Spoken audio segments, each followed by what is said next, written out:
మనీషా జోషుల గారు, శ్రీ అనిల్ కుమార్ గారు. మీ ఇంటి పేరు సార్? సార్ జోషుల. నేను చూసారా, జోషుల. వీరింట్లో ఒక అద్భుతమైన బొమ్మల కొలువు పెట్టారు. ఈవిడికి ఉన్న అలవాటు ఏంటంటే ఏ సంవత్సరానికి ఆ సంవత్సరం కొత్త థీమ్తో పెడతారు. ఈసారి థీము వారి నోటి ద్వారానే విందని నేను బొమ్మలు చూపిస్తుంటా, వారు చెప్తూ ఉంటారు. చెప్పండి తల్లి. ఈసారి ఏంటంటే భాగవతం, భారతం, రామాయణంలో కొన్ని పాత్రలు కంటిన్యూ అయ్యాయి.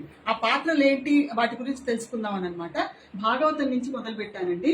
అక్కడ కారాగారంలో కృష్ణుడు అప్పుడే జన్మించాడనమాట. దేవకి పట్టుకుని ఉంది. తర్వాత సీన్ ఏంటంటే వసుదేవుడు తీసుకెళ్తున్నాడు యమునను. అయితే యమున దారి ఇస్తుంది అనమాట వసుదేవుడికి. తర్వాత యశోదమ్మ చేతిలో చేరాడు, గోకులం అనమాట. ఈ కింద పెట్టంతా కూడా గోకులం పెట్టాను. ఆ పల్లెటూరు వాతావరణం రావడానికి అక్కడంతా మట్టి పోసి చెట్లు పెట్టి ఇల్లు పెట్టి అట్లాగనమాట. అక్కడ కృష్ణుడి అల్లరి, వెన్న దొంగిలించడం, యశోదమ్మ రాట కట్టేయడం, రోటికి కట్టేయడం, ఇవన్నీ కూడా అలా చూపిస్తున్నాను అనమాట. అక్కడేమో రాట స్తంభానికి కట్టేసింది, ఇక్కడేమో రోలు కట్టేసింది, అలా అనమాట. తర్వాత ఇక్కడంతా ఏమో కృష్ణుడి లీలలు, కాళీయ మర్దనమైన మధ్యలో, అటుపక్కేమో గోవర్ధనగిరి ఎత్తడం, తర్వాత ఏమో ఇక్కడ గోపిక వస్త్రాపహరణం.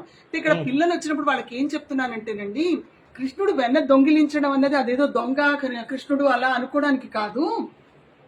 కృష్ణుడి జన్మంతా కూడా అవతార పర్పస్ ఏంటంటే నీతి బోధించడం, అందరికి సహాయం చేయడం. అక్కడ ఏం చెప్తున్నాడంటే ఆ చిన్న పిల్లలకి ఆ వయసులో వెన్న, పాలు, మీగడ, పెరుగు అవన్నీ పెట్టి వాళ్ళని అప్పుడు పెంచాలి. అయితే ఇంకొకటి బాగా ఫుడ్ మీద వాళ్ళకి యావలాగా ఉంటుంది. వాళ్ళకి ఏదైనా నచ్చినది ఉంటే కనుక చేతికి అందివ్వకపోతే వాళ్ళు దొంగతనం చేసినా తీసేసుకోవడం అట్లా అనమాట. పెద్ద దొంగతనం అని కాదు, అలాగా గబుక్కుని పుచ్చుకొని తినేస్తారు పిల్లలు. వాళ్ళని అంత రెస్ట్రిక్ట్ చేయాల్సిన అవసరం లేదు. తల్లి కడుపు చూస్తుంది, ఆరోగ్యం చూస్తుంది, కరెక్టే, కానీ మరీ ఎక్కువగా రెస్ట్రిక్ట్ చేయొద్దు. ఇలాంటివన్నీ కృష్ణుడు బోధించాడనమాట. అలాగే గోపిక వస్త్రాపహరణం అదేదో పెద్ద అపహరణ కదా, ఆ బట్టలు ఆయన ఏం చేసుకుంటాడు, అక్కడ ఏం చెప్తున్నాడంటే ఆచ్ఛాదన లేకుండా వివస్త్రలుగా నదులలో స్నానం చేయకూడదు. అదంతా ఏదో ఆచ్ఛాదన పెట్టుకొని చెయ్యాలి. ఇలా ఏదో బోధించాడు తప్ప అదేదో బట్టలు దొంగతనం చేయడం అలా కాదు. ఈ నెక్స్ట్ జనరేషన్ వాళ్ళు అలా కన్ఫ్యూజ్ అవుతున్నారనమాట. కొంచెం రివల్యూషనరీగా తయారవుతున్నారు. వాళ్ళకి అది చెప్పడం కోసం ఇలాంటివి పెట్టాం. సరే, అలాగే నౌకా విహారం, రాసలీల ఇలాంటివి కొంచెం కృష్ణుడు సరదాగా ఎలా ఉండేవాడు, ఆటలు పాటలు అవి చెప్పడానికి అనమాట. తర్వాత ఇక్కడికి వచ్చాక ఎంత సహాయం చేసేవాడు, అవన్నీ కూడా బృందావనం. ఆయన మంచిగా ఎంజాయ్మెంట్ అంటే ఏంటి, లైఫ్ అన్నది ఎంజాయ్ కూడా చెయ్యాలి, ఆడుతూ పాడుతూ గడపాలి అని ఆయన మనకు బోధించాడని చెప్పడం.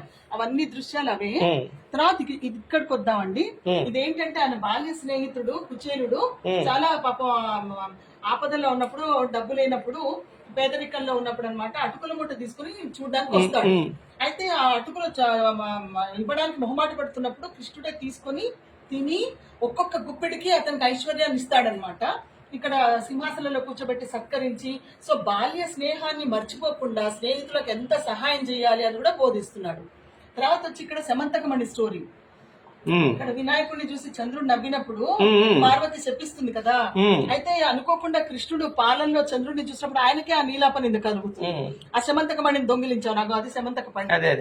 అయితే దానికి వెతుక్కుంటూ వెళ్లి జాంబవంతుడితో యుద్ధం చేసి ఆ శమంతకమణిని తీసుకొచ్చి సత్రాజిత్కి ఇచ్చి మొత్తానికి తన మీద పడ్డ నీలాపని పోగొట్టుకున్నాడు.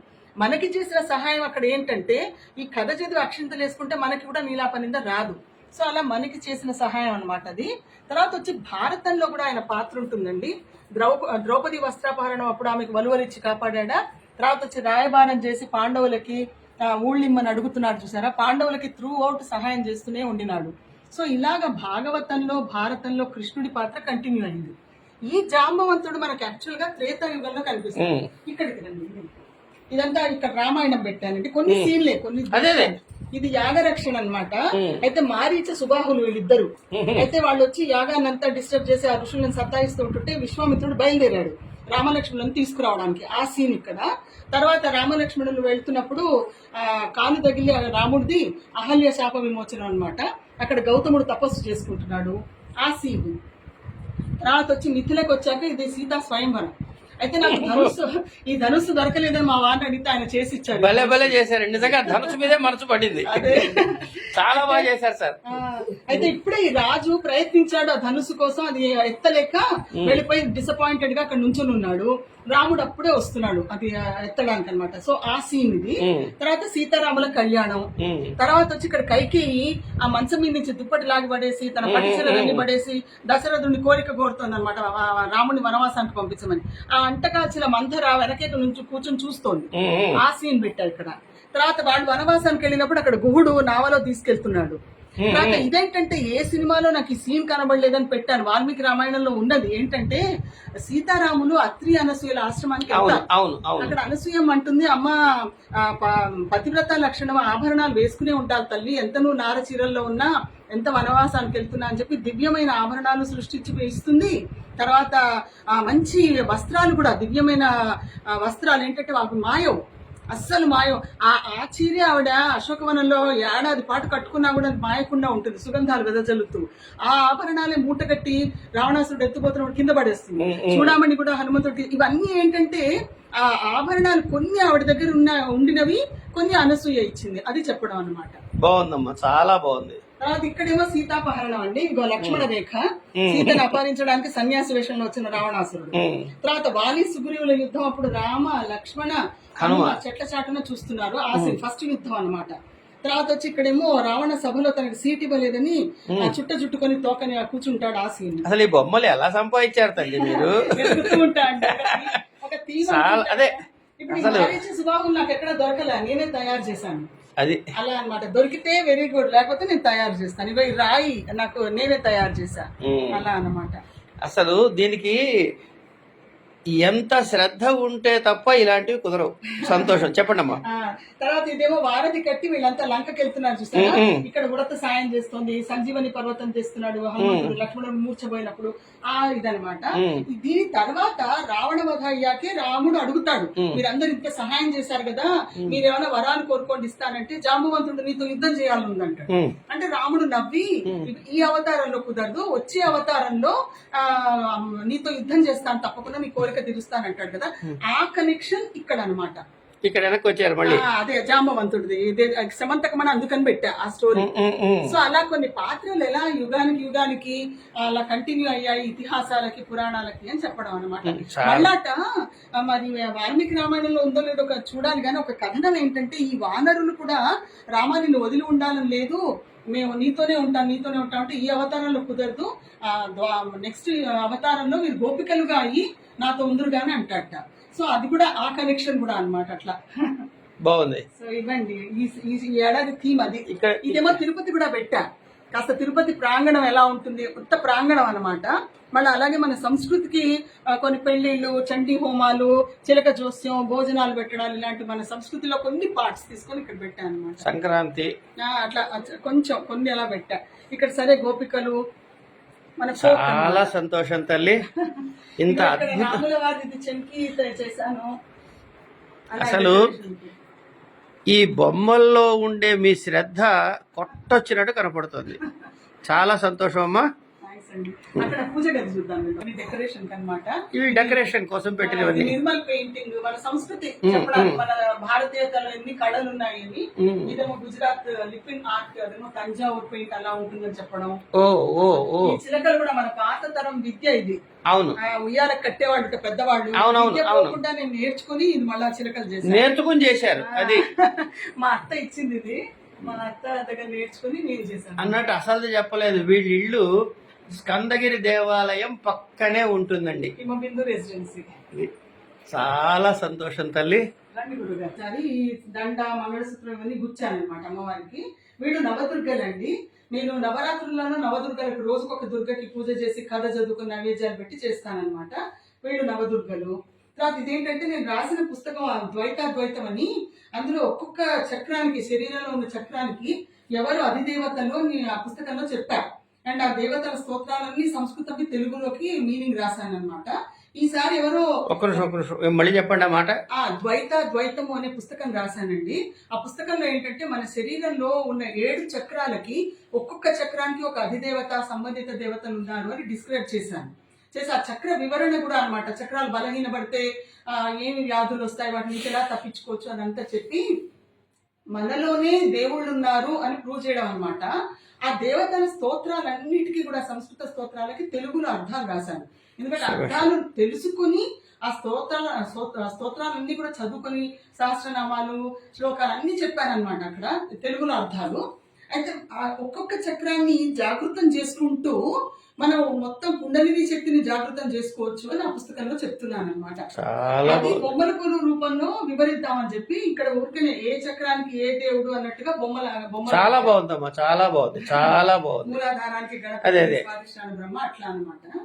సరే ఇక్కడ ఎలాగో కలశం పెట్టుకుంటా. ఇది ఏంటంటే కైలాస పరిక్రమ పెట్టానండి. మేము కైలాసం చూడడానికి వెళ్ళాం కదా, అదనమాట. డార్చిన్ అనే ప్లేస్ నుంచి పరిక్రమ మొదలుపెట్టి యమద్వారం గుండా వెళ్తారు. ఫస్ట్ డే పరిక్రమ అయ్యాక దీరాపుక్ అనే ప్లేస్ లో పడుకుంటారు. ఆ ఫస్ట్ డే పరిక్రమ అప్పుడు ఆ కొండలు, బ్రౌన్ కొండలు అన్ని రకరకాల షేపుల్లో కనిపిస్తాయి అనమాట. సింహం లాగా, మూషికం లాగా. అక్కడ రెండో రోజు బయలుదేరి డోల్మాల పాస్ అని 18,000 అడుగుల ఎత్తుకి ఎక్కి దిగినప్పుడు గౌరీకుండ, ఆకుపచ్చ కుండు కనిపిస్తుంది. ఇప్పటికీ పార్వతీదేవి అక్కడ స్నానం చేస్తుందని నమ్ముతారు. అండ్ అక్కడే ఆవిడ పసుపు సున్నిపిండితో వినాయకుడిని తయారు చేస్తుంది అక్కడే. అయితే అక్కడ ఫ్లాగ్స్ పెట్టి ఉంటాయన్నమాట. టిబెట్ వాళ్ళు నమ్ముతారు ఇవి పంచభూతాలకి ప్రతీక అని 5 రంగుల ఫ్లాగ్స్ పెట్టి ఉంటారు అక్కడ. సరే సెకండ్ డే పరిక్రమ అయిపోయాక ఆ నైట్ జుతుల్పుక్ అనే ప్లేస్ లో పడుకుంటారు. తర్వాత 3వ రోజు బయలుదేరి మన డార్చిన్ వచ్చేస్తారు.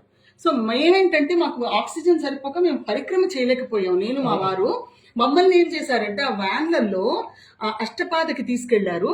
సో మేము 2 కిలోమీటర్ల దగ్గరలో కైలాస పర్వతాన్ని, నందికొండని చూడగలిగాం. అది మా అదృష్టం, చాలా సంతోషించాం. తర్వాత ఇది మానస సరోవరం అండి. అక్కడ హంసలు ఉంటాయి. మాకు రాత్రిపూట 2:30కి వెళ్తే అక్కడ బంగారు నక్షత్రాలు, తెల్ల నక్షత్రాలు కనిపించాయి. అవి మునిగి మాయమైపోవడం అదంతా మేము కళ్ళారా చూసాం. నా తల్లే. సో అది కూడా అందరికి చెప్పడానికి పెట్టాను అనమాట మానస సరోవరం. ఇదేంటంటే కైలాస పర్వతం ఎలాగో పెట్టా కాబట్టి 2 కథలు.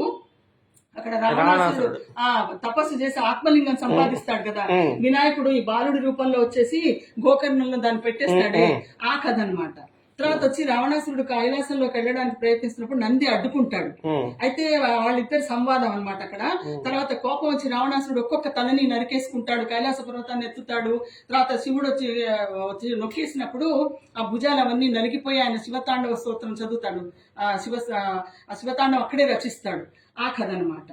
తర్వాత అదేమో అరుణాచల గిరి ప్రదక్షిణం అండి. తర్వాత అదేమో కాశీ రామేశ్వరం సంపూర్ణ యాత్ర, అది పెడుతున్నాను. ఇదంతా అరుణాచల గిరి ప్రదక్షిణ. అక్కడే ఆయన అరుణాచలేశ్వరుడు, అపతకు చాంబా మధ్యలో ఉన్నారు వాళ్ళిద్దరు. 8 గుడులు పెడుతున్నారు. తర్వాత అది కాశీ రామేశ్వరం సంపూర్ణ యాత్ర. అగో ఫస్ట్ వెనక వెళ్తున్న క్యూ ఏమో కాశీ నుంచి రామేశ్వరం వెళ్తున్నారు అన్నట్టు చూపిస్తున్నా. అక్కడ రామేశ్వరంలో ఉన్న 21 బావులకి ప్రతీకగా 2 పెట్టావు. తర్వాత ఈ క్యూ ఏమో ఇక్కడ గీసి రామేశ్వరం నుంచి కాశీకి వెళ్తున్నారు ఇసుక ముచ్చుకొని, అలా అనమాట అది. తర్వాత ఇదేంటంటే పశుపతినాథ్ మందిరమును కేదార్నాథ్ అండి. ఈ 2 చూస్తే ఒక జ్యోతిర్లింగం కింద లెక్కట. అంతేగాక ఒక చిన్న కథ ఏంటంటే అక్కడ పాండవులు కౌరవులందరినీ వధించాక పశ్చాత్తాపంతో శివుణ్ణి ప్రార్థిస్తడానికి వెళ్తే శివుడు దొరకడు. ఆయన వృషభం రూపంలోనే వృషభాల్లో కలిసిపోతాడనమాట. అయినా కూడా పాండవులు ఆ పట్టు వదలకుండా ఒక వైపు నుంచి ఆ వృషభాలన్నింటినీ రెచ్చగొడతారు. భీముడు 2 కొండల మీద నుంచి చూస్తూ ఉంటాడనమాట. ఆ వెళ్తున్న ఎద్దులలో ఒక దాన్ని గుర్తుపడతాడు, బంగారు రంగులో దగదగా మెరిసిపోతున్న దాన్ని. దొరికావయ్యా శివ అని పట్టుకుంటాడు. కానీ అయినా కూడా వృషభం ఏంటంటే 3 ముక్కలైపోయి ఒకటేమో తలేమో పశుపతినాథ్లో పడుతుంది, మళ్ళీ మూపురమేమో కేదార్నాథ్లో, పాదాలేమో కాశీలో. సో ఏం నమ్ముతారంటే జనాలు ఈ 3 జీవితంలో ఎప్పుడోకప్పుడు దర్శించుకుంటే శివుణ్ణి పూర్తిగా చూసినట్టు లెక్క అనమాట. మేము పశుపతినాథ్ చూసాం, కాశీ సంపూర్ణ యాత్ర చేసాం, కేదార్నాథ్ వెళ్ళాలి ఇంకా. అది చేసేస్తారు. ఎంత శ్రమ పడుతున్నాం మీకు. చాలా సంతోషం అమ్మా. ఒక క్షణం మీ ఇద్దరు ఆలుమొగలు పక్కన ఉంటే. ఇది ముక్తినాథ్ వెళ్ళామండి. ముక్తినాథ్ ఏంటంటే ఇలాగే ఉంటుంది గుడి, సేమ్ ఇలాగే ఉంటుంది. అయితే అక్కడ 108 ధారలు, అక్కడ గోముఖ ధారలు అనమాట. ఇలా నీళ్లు వస్తాయి, చూసారా? సరే. అయితే ఆ 108 గోముఖ ధారల ఐస్ కోల్డ్ వాటర్ అండి. అక్కడ స్నానం చేస్తాం. వాటి కింద అలా పరిగెడుతూ ఎందుకన్నానంటే అంత చల్లదనం భరించలేము. అదే అందుకని అక్కడ స్నానాలు ఫస్ట్ చెయ్యాలి. చేశాక ఇది పాపగుండం, ఇది పుణ్యగుండం. వీటిలలో కూడా స్నానాలు చేశాక బట్టలు మార్చుకొని ముక్తినాథ్ని దర్శించుకోవడానికి వెళ్తాం అన్నమాట. సో ఇది ఒక మోడల్ లాగా మా వారు చేశారు. ఇది గ్రేట్ అండి బాబు. సో ఇది అసలు మాట రావట్లే. మీ శ్రద్ధ ఇక్కడ కనపడేది మీ భక్తి, మీ శ్రద్ధ. సంతోషం. అక్కడంతా పోనీల మీద వెళ్తారు బస్ స్టాప్ నుంచి ముక్తినాథ్ దాకా. తర్వాత దీపాలు పెట్టుకుంటారు, ఆవులు ఉంటాయి, అందరు రకరకాల వాళ్ళందరూ సాధువులు, సన్యాసులైనా, మనుషులే, మామూలు వాళ్ళైనా అందరు వెళ్తారని చెప్పడం. ఇట్లా పక్కకి రెడ్డి. ఈ దంపతులేనండి ఇంత కష్టపడి చేసింది. మీ అందరికి, వీళ్ళందరికీ వాళ్ళ తరఫున శుభాకాంక్షలు, వారందరికీ, వీరిద్దరికి మీ అందరి తరఫున శుభాకాంక్షలు నేనే తెలియజేస్తూ స్వస్తి.